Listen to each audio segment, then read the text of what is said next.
ये देखिए हमने क्या बनाया है। ये हमारा छोटा सा खेत है। हमारे चैनल एसपी चाला को सब्सक्राइब और लाइक ज़रूर कीजिए। इसको पूरे 2 दिन लगे बनाने में। इसको देखिए क्या बना। इसमें पानी डालेंगे हम तो इसमें से निकलेगा। ये प्लास्टिक का बोतल काट कर हमने इसको बनाया है।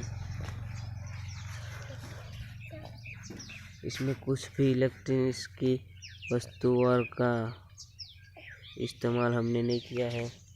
और कमेंट में लिखिए इस प्रकार किसकी खेती है। देखिए क्या है, कमेंट में ज़रूर लिखिए ये क्या है और ये क्या है, किसका छोड़ है और ये किसका छोड़ है। ये बता